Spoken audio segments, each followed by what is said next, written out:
ডানে ঝালকাঠি, বায়ে বরিশাল, আর আমার পেছনে পিরোজপুর জেলা। 3 জেলার সীমানা লাগোয়া শত বছরের ঐতিহ্যবাহী আটঘরের হাট। সংসারের টুকিটাকি থেকে শুরু করে যে হাটে পাওয়া যায় না এমন কিছু নেই। আজ রয়েছে সে হাটের গল্প। এই হাটে আমরা যা দেখেছি, ছোট বাচ্চা কাছে আড়াই যেত, মাইক দিয়ে ঘোষণা করা যাইত মুখ জায়গায় বাচ্চা পাওয়া গেছে, আপনার গার্জিয়ান থাকলে এনেন। এবং বিশের আডমেল তো 13 হান নৌকা পাড়ি দিয়ে আইতে সময় লাগতো 2 ঘন্টা, এমন ভরপুর ছিল। যেমন এখন নৌকাট খোলা আছে, কিন্তু আদা আগের মতো নাই।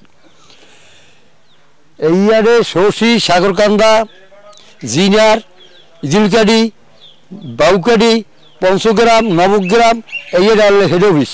খালে পাতলে মাছ বাজে, মাছ ঢুকলে আর বাইরেতে পারে না, কিন্তু ছোট মাছ ধরা পড়ে না, বড় মাছ পড়ে দেয়।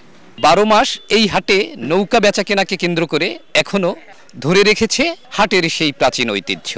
সপ্তাহের 2 দিন, শুক্রবার এবং সোমবার, প্রাচীন এই হাটটি জমে ওঠে। তবে শুক্রবার এই হাটটি সবচেয়ে বেশি জমে ওঠে। আর এই দিনে ছুটিকে কেন্দ্র করে অসংখ্য ভ্রমণ পিপাসুরা এই হাটে ছুটে আসেন। এই হাটটা আসলে খুব সুন্দর। আমরা এর আগেও আসছি এখানে, তো এখানে মোটামুটি সবকিছুই পাওয়া যায়। এই যে মাছ ধরার জন্য অনেক কিছু আছে, এরপরে নতুন যে নৌকাগুলো পাওয়া যায়, খুব সুন্দর দেখতে এগুলা। ভাসমান যে বাজার, নৌকা বাজার খুবই ভালো লাগে আমাদের।